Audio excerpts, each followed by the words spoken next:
Bismillahirrahmanirrahim. Assalamualaikum warahmatullahi wabarakatuh. Sebelumnya perkenalkan, nama saya Novia dari kelas R3I dengan NPM 202214502155. Baik, di sini saya akan menjelaskan tentang beberapa tokoh-tokoh aliran dari sisi penawaran, yaitu di sini tokoh-tokohnya ini terdiri dari Harold Merkur dan Thomas Willett. Baik, yang pertama yaitu ada munculnya aliran sisi penawaran. Di sini aliran sisi penawaran ini pada tahun 1970, yaitu pada masa pemerintahan Reagan di Amerika Serikat, dan sering juga dijuluki sebagai Reaganomics, yaitu jadi pada tahun 1970, pada masa pemerintahan Reagan di Amerika Serikat ini, dan sering dijuluki Reaganomics. Jadi pada aliran sisi penawaran ini muncul pada tahun 1970-an dan kemudian populernya itu di tahun 80-an. Dan di masa pemerintahan Reagan di Amerika Serikat ini, dan karena pandangan pakar-pakar aliran sisi penawaran ini dijalankan langsung oleh Reagan, maka pandangan ekonomi mereka ini juga sering dijuluki oleh Reaganomics, dan tidak ada definisi yang spesifik dari Reaganomics ini selain kebijakan ekonomi yang dijalankan oleh pemerintah Reagan, terutama pada tahun 1981 sampai 1982.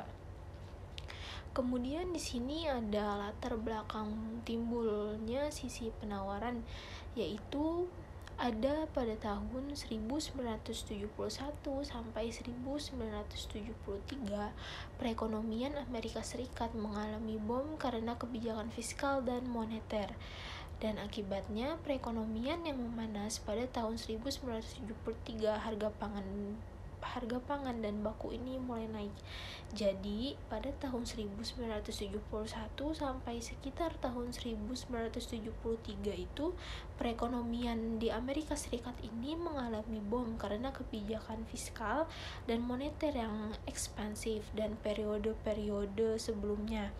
Ya, dan sesuai dengan ajaran Keynesian, akibat dari perekonomian yang memanas pada tahun 1973 ini, harga-harga pangan dan harga bahan baku mulai naik, dan kebetulan pada tahun itu juga terjadi guncangan minyak akibat politik embargo yang dilakukan oleh negara-negara penghasil minyak yang menghantam perekonomian di Amerika Serikat, dan hal ini menyebabkan banyak terjadinya goncangan pada sisi penawaran, yaitu salah satunya adalah perekonomian yang mulai lesu, produksi berkurang, lalu pengangguran yang semakin tinggi, dan kemudian pada saat yang bersama inflasi juga meninggi dan diiringi oleh naiknya harga-harga secara umum. Lalu selanjutnya yaitu ada menurut Harold Merkur dan Thomas Willett ini, pada tahun 1983 aliran sisi penawaran ini dibedakan menjadi dua kelompok, yaitu kelompok utama dan kelompok radikal. Jadi menurut Harold Merkur dan Thomas Willett itu, aliran sisi penawaran ini dibedakan menjadi dua kelompok, yaitu kelompok utama dan radikal. Kemudian kelompok utama ini diwakili oleh Martin Feldstein dan Mikhail Boskin, dan kelompok ini menekankan perlunya intensif pajak dalam memacu pertumbuhan ekonomi lewat dampaknya tabungan dan investasi. Jadi apa sih yang dimaksud dengan kelompok utama? Jadi kelompok utama atau aliran utama ini banyak menganalisis dampak perubahan pajak terhadap penawaran labor serta dampak program keamanan sosial terhadap jumlah tabungan, dan kelompok ini juga banyak memberikan sumbangan pemikiran lewat jurnal-jurnal ilmiah dan sangat aktif dalam profesi ekonomi. Lalu, apa yang dimaksud dengan kelompok radikal?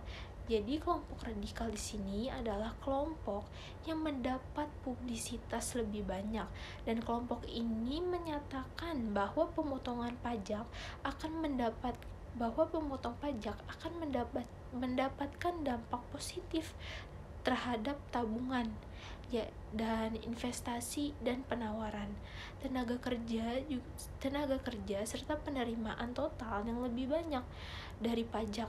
Dan termasuk dalam kelompok radikal ini adalah Arthur Laffer dan George Gildern serta anggota Kongres Jack Kemp. Demikian sekian pemaparan materi tentang tokoh-tokoh aliran dari sisi penawaran. Kurang lebihnya mohon maaf. Wabillahi taufiq wal hidayah. Wassalamualaikum warahmatullahi wabarakatuh.